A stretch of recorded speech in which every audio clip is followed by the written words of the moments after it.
नमस्कार, आपका स्वागत है। दोस्तों, आश्विन मास के कृष्ण पक्ष में पड़ने वाली इंदिरा एकादशी का महत्व अत्यंत अद्भुत है। यह एकादशी विशेष रूप से पितृपक्ष में आती है और इसे करने से पितरों का उद्धार होता है। शास्त्रों में कहा गया है कि इस व्रत के प्रभाव से पितर स्वर्ग लोक को प्राप्त होते हैं और व्रती स्वयं भी पापों से मुक्त होकर मोक्ष के मार्ग की ओर अग्रसर होता है। इस व्रत का पालन करने वाला व्यक्ति न केवल अपने लिए पुण्य अर्जित करता है, बल्कि अपने पूर्वजों के लिए भी अमृत तुल्य शांति और तृप्ति का मार्ग प्रशस्त करता है। इंदिरा एकादशी की कथा सुनने का भी बड़ा ही महत्व है। ये कथा भगवान श्री कृष्ण ने युधिष्ठिर को सुनाई थी। इस कथा को सुनने मात्र से ही मनुष्य के कोटि-कोटि पाप नष्ट हो जाते हैं। उसे पितरों की कृपा प्राप्त होती है, जीवन में सुख समृद्धि आती है। इसीलिए प्रत्येक मनुष्य को इस कथा को ध्यान से सुनना चाहिए। तो चलिए, आपको सुनाते हैं इंदिरा एकादशी की कथा। दोस्तों, आगे बढ़ने से पहले आपसे एक छोटी सी विनती है। ये वीडियो मैंने बहुत मेहनत से बनाया है। प्लीज मेरी मेहनत के लिए एक लाइक जरूर कर देना और कमेंट में जय पितृदेव और जय श्री हरि अवश्य लिख देना। तो चलिए सुनते हैं इंदिरा एकादशी की कथा। दोस्तों, प्राचीन सतयुग में महिष्मती नाम की नगरी में इंद्रसेन नाम के एक प्रतापी राजा राज्य करते थे। राजा इंद्रसेन धर्मपरायण और विष्णु के अनन्य भक्त थे।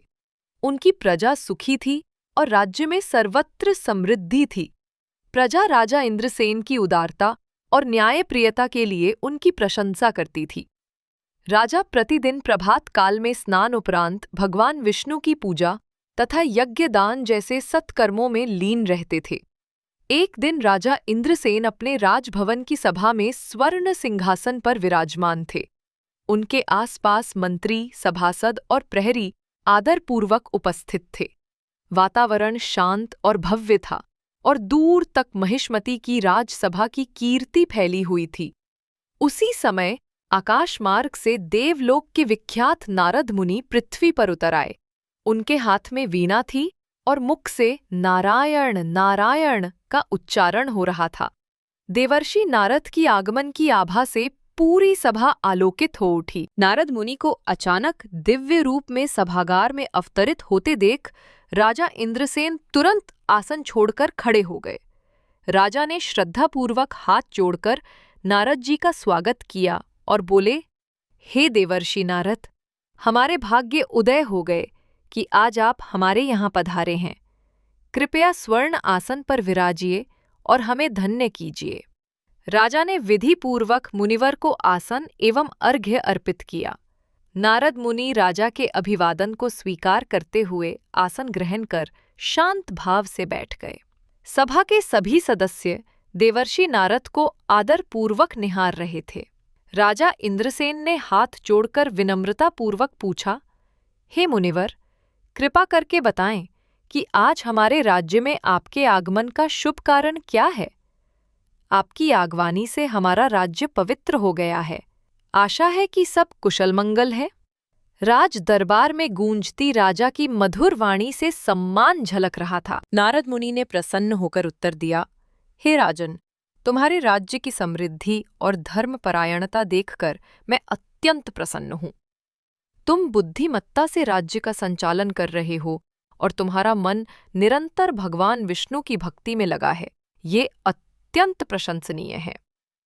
नारद जी कुछ क्षण के लिए रुके और फिर गंभीर स्वर में बोले, राजन, मैं आज एक विशेष उद्देश्य से तुम्हारे पास आया हूँ। मेरे वचनों को ध्यानपूर्वक सुनो। ये समाचार तुम्हें आश्चर्यचकित कर देगा। राजा इंद्रसेन मुनि के शब्द सुनकर गंभीर हो गए और समस्त सभा भी मौन होकर ध्यान से सुनने लगी।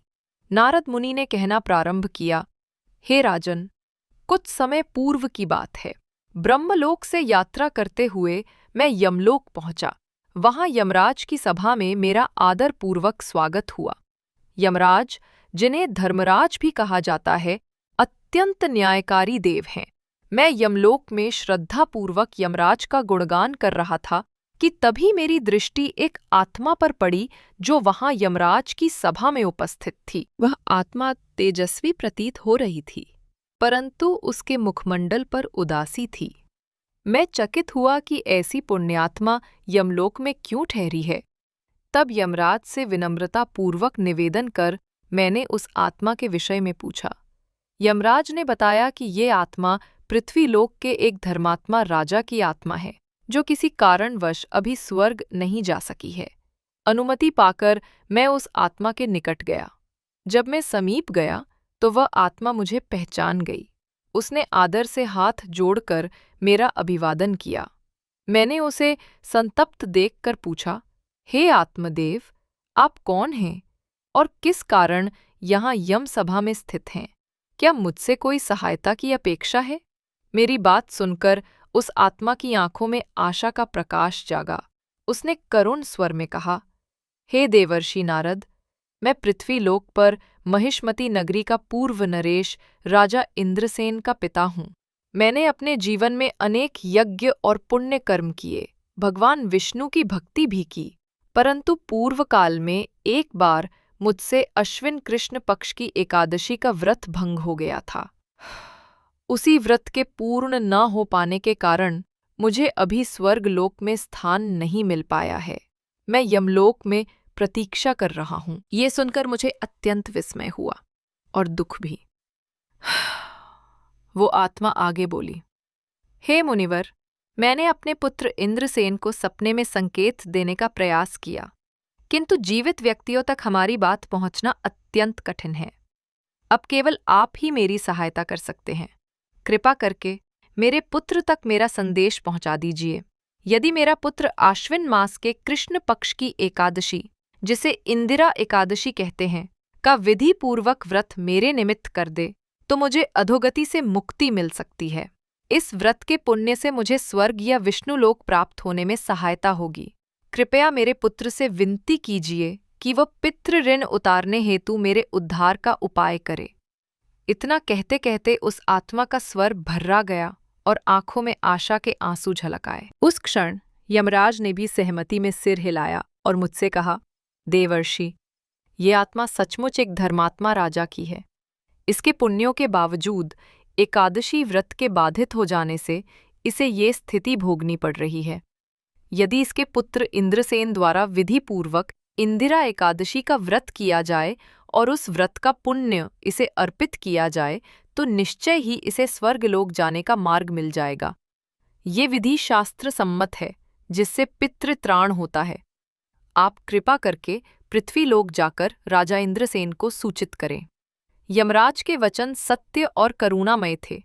मैंने तत्क्षण उस आत्मा को आश्वासन दिया, हे धर्मात्मन, मैं अवश्य तुम्हारे पुत्र तक ये संदेश पहुंचाऊंगा। तुम चिंता मत करो, भगवान की कृपा से सब शुभ होगा। मेरी इस प्रतिज्ञा से वो आत्मा हल्की हो गई और उसके मुख पर आशा की किरण दिखाई दी। यमराज ने प्रसन्न होकर आशीर्वाद दिया और मैं तत्काल वहां से विदा लेकर देवलोक से होता हुआ सीधा तुम्हारी सभा में उपस्थित हुआ हूँ। नारद मुनि की बातें सुनकर राजा इंद्रसेन की आंखें आश्चर्य एवं भावुकता से भर आईं। उन्हें विश्वास नहीं हो रहा था कि उनके पूज्य पिताश्री यमलोक में अपनी मुक्ति की प्रतीक्षा कर रहे हैं।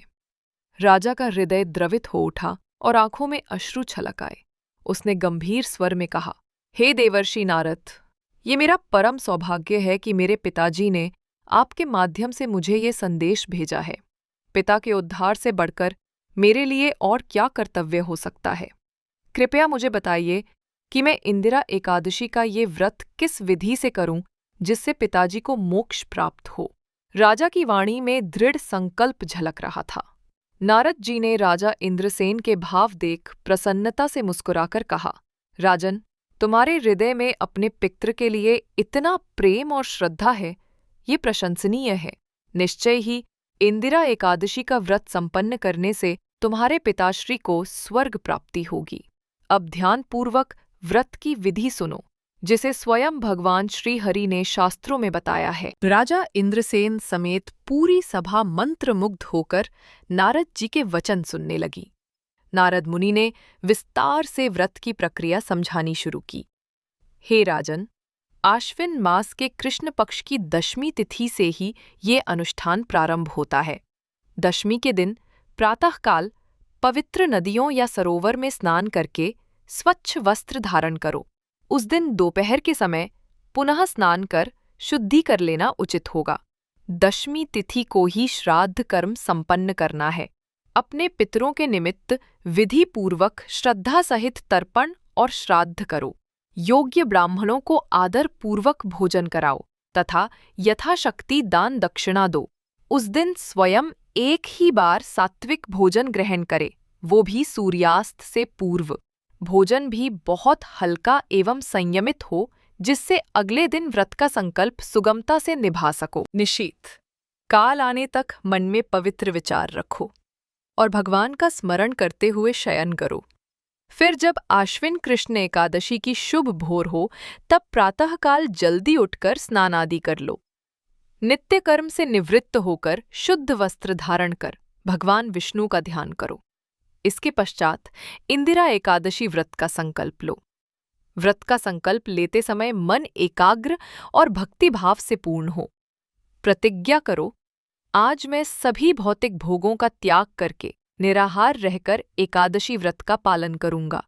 हे अच्युत, हे कमल नयन भगवान विष्णु, मैं आपकी शरण में हूँ। मेरी रक्षा कीजिए और मेरे पितरों को मोक्ष प्रदान कीजिए। इस प्रकार हृदय से प्रार्थना करते हुए संकल्प करो।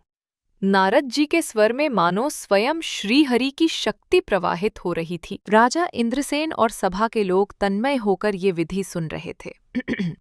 नारद जी आगे बोले, संकल्प के उपरांत शालिग्राम भगवान अर्थात विष्णु के विग्रह के समक्ष श्रद्धापूर्वक पितरों हेतु श्राद्ध करना चाहिए। भगवान नारायण साक्षी हैं, इस भाव से पितरों के निमित्त जल, तिल आदि अर्पित करो। ध्यान रहे, एकादशी तिथि में अन्न का सेवन वर्जित है, अतः विधि पूर्वक ब्राह्मणों को फलाहार, फल एवं दूध आदि कराओ। श्रद्धालु ब्राह्मणों को दक्षिणा देकर सम्मानित करो। पितरों के श्राद्ध से जो अंश बच जाए उसे हाथ से उठाकर सूंघ लो और फिर गौ माता को खिला दो। इसके पश्चात धूप, दीप, चंदन, पुष्प और नैवेद्य आदि अर्पित करके पूर्ण भक्ति भाव से भगवान विष्णु का पूजन करो। प्रभु को तुलसी दल अर्पित करो तथा भगवान के नामों का जप करो। भक्ति भावना से ओतप्रोत होकर भगवान की आरती उतारो। दिन भर मन में भगवान का स्मरण करते रहो और कथा कीर्तन या भजन के माध्यम से स्वयं को भक्ति में निमग्न रखो। एकादशी की रात्रि को भगवान के समीप जागरण करना आवश्यक है। शास्त्रों में रात्रि जागरण का विशेष महत्व बताया गया है, अतः रात्रि में दीप प्रज्वलित करके भगवान नाम संकीर्तन, कथा श्रवण तथा श्रीहरि के गुणों का चिंतन करो। पूरी रात जागरण करो और एक पल को भी निद्रा में ना जाओ। अब आगे द्वादशी तिथि के प्रातः काल की विधि सुनो। जब अगले दिन सूर्योदय हो तब भगवान विष्णु की पुनः पूजा करो। तुलसी दल सहित पवित्र जल अर्पित करो। पुष्प तथा धूप दीप चढ़ाओ। इसके उपरांत ब्राह्मणों को आदरपूर्वक भोजन करवाओ। अपनी सामर्थ्य अनुसार दान दक्षिणा देकर उन्हें विदा करो। ध्यान रहे, द्वादशी तिथि में भोजन करने से पूर्व कुछ समय मौन रहना चाहिए। तुम्हारे भाई बंधु, स्त्रियां एवं पुत्रादि सभी पहले मौन रहकर मन ही मन भगवान को धन्यवाद दो, तब व्रत खोलो। इस प्रकार विधि पूर्वक इंदिरा एकादशी का व्रत पूर्ण होगा, कहकर नारद मुनि शांत हो गए। राजा इंद्रसेन ने हाथ जोड़कर विनम्रता से कहा, हे देवर्षि, आपने इतनी विस्तार से व्रत की विधि बताकर हम पर बड़ा अनुग्रह किया है। मैं निश्चित रूप से पूरे भक्तिपूर्वक इस व्रत का पालन करूंगा। पिताश्री के उद्धार हेतु ये मेरा परम कर्तव्य है और साथ ही सौभाग्य भी कि भगवान ने मुझे ये अवसर दिया। राजा सहित सभा के सब जनों ने मुनि को फिर प्रणाम किया। अगले ही क्षण नारद मुनि अंतर्ध्यान हो गए और देवलोक को लौट गए। उनकी दिव्य उपस्थिति जाते ही सभागार में सामान्य अवस्था लौट आई, परंतु अब राजा के हृदय में उत्साह और भक्तिभाव की लहर उमड़ रही थी। नारद जी के निर्देशानुसार राजा इंद्रसेन ने तुरंत व्रत की तैयारियां आरंभ करवा दी। उन्होंने अपने समस्त परिजनों, मंत्रियों तथा नगरवासियों को सूचित किया कि आने वाली आश्विन कृष्ण पक्ष एकादशी को इंदिरा एकादशी व्रत रखा जाएगा। राजा ने स्वयं सभी को व्रत की महिमा और विधि समझाई तथा पितरों के उद्धार हेतु सभी को मन से सहभागी होने का आग्रह किया। पूरे राज्य में ये समाचार फैल गया कि राजा स्वयं पितृश्राद्ध तथा इंदिरा एकादशी व्रत का नेतृत्व करेंगे। समय बीतने लगा और वो पावन तिथि निकट आ गई। दशमी के दिन प्रातःकाल होते ही राजा इंद्रसेन अपने परिवार सहित नदी तट पर गए। शरद ऋतु का सुहावना प्रभात था। सूर्य की कोमल किरणें जल पर पड़कर स्वर्ण समान चमक रही थीं। राजा ने पवित्र नदी के जल में स्नान कर त्रिपुंड धारण किया और सूर्य को अर्घ्य दिया। उनके साथ रानी, राजकुमार तथा मंत्रीगण सभी ने विधिपूर्वक स्नान करके प्रार्थना की। दोपहर के समय पुनः स्नान कर शुद्ध वस्त्र धारण किए गए। राजा इंद्रसेन ने राजमहल के प्रांगण में पितरों के श्राद्ध के लिए भव्य व्यवस्था करवाई थी। वेदपाठी ब्राह्मणों को आदरपूर्वक आमंत्रित किया गया। राजा ने कुश और तिल लेकर संकल्प किया तथा अपने पितरों का विधिवत तर्पण किया। पवित्र जल, दूध और तिल अर्पित कर दिवंगत पितृगणों की आत्मा की शांति की प्रार्थना की। श्राद्ध कर्म के उपरांत ब्राह्मणों को सादर भोजन कराया गया। स्वादिष्ट सात्विक व्यंजन परोसे गए। राजा व उनके परिवार ने स्वयं उस दिन केवल एक बार अत्यंत हल्का सात्विक भोजन सूर्यास्त से पूर्व ग्रहण किया तथा रात्रि में केवल फलाहार या दूध लिया। अगले दिन प्रातः होते ही इंदिरा एकादशी का शुभ दिवस उदय हुआ। राजा इंद्रसेन प्रभात की वेला में स्नान कर स्वच्छ वस्त्र पहनकर राजमहल के मंदिर में पहुंचे। वहां शंखनाद और वैदिक मंत्रोच्चार के बीच उन्होंने भगवान विष्णु की प्रतिमा के सम्मुख धूप दीप जलाकर मस्तक झुकाया।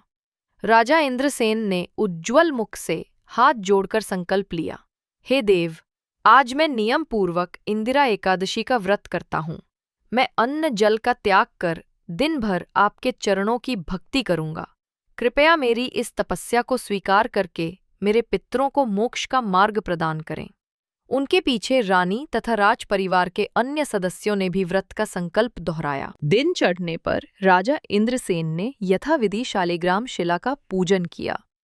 भगवान श्रीहरि को चंदन, पुष्प, धूप, दीप, नैवेद्य अर्पित किए गए। मंदिर में राज पुरोहित के निर्देशन में विधि विधान पूर्वक पितरों के निमित्त पुनः तर्पण किया गया। इस विशेष श्राद्ध में अन्न के स्थान पर फल और दूध अर्पित किया गया। राजा ने योग्य ब्राह्मणों को निकट बिठाकर अपने हाथों से फलाहार कराया। उन्हें वस्त्र और दक्षिणा देकर सम्मानपूर्वक विदा किया गया। श्राद्ध का अंश जो शेष बचा, राजा ने श्रद्धा से अपने करकमलों में लेकर आंखें बंद करके उसे सूंघा और फिर प्रेम पूर्वक गौ को खिला दिया। इसके पश्चात राजा ने भगवान विष्णु के चरणों में प्रणिपात कर प्रार्थना की, हे नारायण, मेरे इस व्रत को स्वीकार करें और मेरे पितरों पर कृपा करें। एकादशी के दिन राजा और समस्त परिवार निराहार रहे। केवल फलाहार और जल ग्रहण किया गया, वो भी सीमित मात्रा में और संध्या तक ही। दिन भर महिष्मती नगरी में भजन कीर्तन गूंजते रहे। राजा स्वयं भक्ति भाव से भगवान की स्तुति में लीन रहे। चारों ओर भगवान के पवित्र नाम की ध्वनि प्रवाहित हो रही थी, जिससे संपूर्ण वातावरण सात्विक आनंद से भर उठा था। रात होते ही राजमहल के प्रांगण में भगवत भजन के साथ जागरण आरंभ हुआ। दीपों की ज्योति में भक्तजन भजन, कथा तथा हरि नाम संकीर्तन में लीन रहे। राजा इंद्रसेन स्वयं पूरी निष्ठा से जागरण में शामिल थे। उनकी आंखों में थकान का लेश नहीं था, बल्कि भक्ति की ज्योति जल रही थी। समूची रात्रि इसी प्रकार भक्ति में व्यतीत हो गई। जब प्रातःकाल हुआ और द्वादशी की सुनहरी भोर उदित हुई, तब राजा इंद्रसेन ने शास्त्रोक्त विधि से भगवान विष्णु की अंतिम पूजा संपन्न की। सूर्योदय के समय पुनः शंखध्वनि हुई और वैदिक मंत्रोच्चार के साथ राजा ने तुलसी दल तथा पवित्र जल भगवान को अर्पित किया। सुगंधित पुष्प भगवान के चरणों में चढ़ाए गए। इसके बाद राजमहल के अतिथि कक्ष में अनेक ब्राह्मणों को आदरपूर्वक आमंत्रित करके बैठाया गया। राजा इंद्रसेन ने स्वयं सेवा भाव से भोजन परोसा।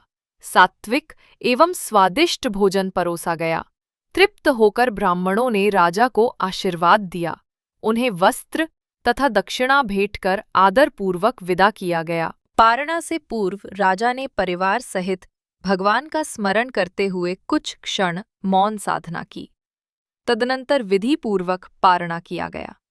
ज्यों ही राजा इंद्रसेन ने व्रत पूर्ण होने पर पहला ग्रास मुख में रखने को उद्यत हुए, त्यों ही एक अद्भुत घटना घटी। सहसा आकाश से सुगंधित पुष्पों की वर्षा होने लगी। चमेली, मंदार, मालती, कमल आदि रंग बिरंगे पुष्पों की वर्षा ने समूचे प्रांगण को ढक दिया। अचानक दिव्य नगाड़ों और दुंदुभियों की ध्वनि आकाश में गूंज उठी। उपस्थित लोग चकित होकर आकाश की ओर देखने लगे। राजा इंद्रसेन स्वयं आसन से उठकर खड़े हो गए और आकाश की ओर निहारने लगे। देखते देखते एक विशाल दिव्य प्रकाश पुंज आकाश से पृथ्वी पर उतरने लगा। वह भगवान विष्णु के वाहन गरुड़ पर आरूढ़ एक तेजस्वी पुरुष थे। सोने से चमकते पंखों वाले उस गरुड़ की फड़फड़ाहट से आकाश गूंज रहा था। उसके ऊपर एक दिव्य पुरुष विराजमान थे, जिनके मुखमंडल से आलोक निकल रहा था। ये और कोई नहीं बल्कि स्वयं राजा इंद्रसेन के पिताश्री थे, जो अब दिव्य शरीर धारण किए प्रकट हुए। उनके मुख पर प्रसन्नता और कृतज्ञता का तेज था। राजा इंद्रसेन ने ये दिव्य दृश्य देखा तो हर्ष मिश्रित विस्मय से अभिभूत हो उठे। उन्होंने तुरंत दोनों हाथ जोड़कर सिर झुका दिया। पिता के प्रति आदर और प्रेम से उनकी आंखें छलछला आईं। आकाश में गरुड़ वाहन पर विराजे पिता की आंखों में भी स्नेहाश्रु थे, परंतु अब उनके मुख पर दुख का लेश नहीं था, केवल आनंद और शांति का प्रकाश था। दूर आकाश से पिता ने पुकार कर कहा, हे पुत्र इंद्रसेन, तुम्हारे व्रत और भक्ति के पुण्य से मेरी मुक्ति हो गई है। तुमने पुत्र धर्म निभाकर मेरा उद्धार कर दिया। मैं तुम पर अत्यंत प्रसन्न हूँ। भगवान विष्णु की कृपा से अब मुझे विष्णु लोक जाने का सुअवसर मिला है। तुम्हें असीम आशीर्वाद। जिस प्रकार तुमने अपने पितृ के प्रति कर्तव्य निभाया है, उससे तीनों लोकों में तुम्हारा यश फैलेगा। सदा इसी प्रकार धर्म के मार्ग पर चलते रहो। पिता के ये शब्द अमृत की भांति राजा के हृदय में उतरे। राजा इंद्रसेन की आंखों से आनंद और भक्ति के अश्रु बह निकले। उन्होंने कांपती आवाज में उत्तर दिया, पिताश्री, ये सब भगवान विष्णु की अनुकंपा और आपकी कृपा का परिणाम है। मैं धन्य हो गया कि मुझे आपका उद्धार करने का सौभाग्य मिला। आप सदैव मेरे हृदय में विराजमान रहेंगे। कृपया विष्णु लोक में प्रभु की शरण पाकर वहीं से मेरा मार्गदर्शन करते रहिएगा। पिता ने प्रेम पूर्वक हाथ उठाकर आशीर्वाद दिया। तभी आकाश से एक गंभीर दिव्य ध्वनि गूंजी, पुत्र इंद्रसेन, तुम्हें भी शीघ्र ही स्वर्गलोक में स्थान प्राप्त होगा। अपना जीवन पूर्ववत धर्मपूर्वक व्यतीत करते रहो। ये आवाज स्वयं भगवान विष्णु की थी, जो अदृश्य रहकर भी अपने भक्त को आश्वस्त कर रहे थे। राजा इंद्रसेन और समस्त उपस्थित जनों ने वो दिव्य वाणी सुनकर श्रद्धा से सिर झुका दिया। सभी ने देखा कि गरुड़ पर विराजमान राजा के पिता धीरे धीरे आकाश में ऊपर उठने लगे। दिव्य विमान आगे बढ़ता गया और अंततः सबकी आंखों से ओझल होकर स्वर्गलोक की ओर प्रस्थान कर गया। पुष्पों की सुगंध अब भी वातावरण में बसी हुई थी और सभी के हृदय में अनुपम श्रद्धा का संचार हो रहा था। राजा इंद्रसेन ने भाव विह्वल होकर भगवान को प्रणाम किया और कहा, हे नारायण, आपकी कृपा से मेरे पिता को मोक्ष मिला। मैं सदा आपका आभारी रहूंगा। राजा के इन शब्दों के साथ ही समस्त जन समूह ने हरि की जय का जय घोष किया और संपूर्ण नगरी भक्ति के उल्लास से गूंज उठी। इसके पश्चात राजा ने व्रत पूर्ण कर अन्न ग्रहण किया। पूरे राज्य में आनंद और श्रद्धा की लहर दौड़ गई। सभी ने राजा इंद्रसेन की पितृभक्ति और धर्मनिष्ठा की भूरी भूरी प्रशंसा की। महिष्मती नगरी के जन जन में इंदिरा एकादशी के प्रति अगाध श्रद्धा जाग उठी। राजा इंद्रसेन ने कई वर्षों तक निष्कंटक राज्य किया। अंततः समय आने पर भगवान विष्णु के पार्षद दिव्य विमान लेकर आए और राजा इंद्रसेन को बैकुंठ धाम ले गए। इस प्रकार धर्मपूर्वक जीवन बिताने वाले राजा इंद्रसेन को मोक्ष की प्राप्ति हुई। इस प्रकार पद्म पुराण में वर्णित ये कथा सिद्ध करती है कि आश्विन कृष्ण पक्ष की इंदिरा एकादशी का व्रत महान फलदायी है। इसके प्रभाव से पितरों को मुक्ति एवं सद्गति प्राप्त होती है। जो श्रद्धापूर्वक ये व्रत करते हैं वे समस्त पापों से मुक्त होकर अंततः बैकुंठ धाम प्राप्त करते हैं। इस कथा का श्रवण मात्र भी मनुष्य को पुण्य फल देकर उसके पितरों को तृप्ति और मोक्ष प्रदान करता है। यही इंदिरा एकादशी की पुण्य कथा है जो सुनने और सुनाने से संसार सागर से तरने का मार्ग प्रशस्त करती है। तो दोस्तों, ये थी इंदिरा एकादशी की कथा। आपको ये कथा पसंद आई तो वीडियो को लाइक जरूर करें और कमेंट में जय श्री हरि विष्णु अवश्य लिखें। साथ ही चैनल को सब्सक्राइब करें। आप सभी का धन्यवाद।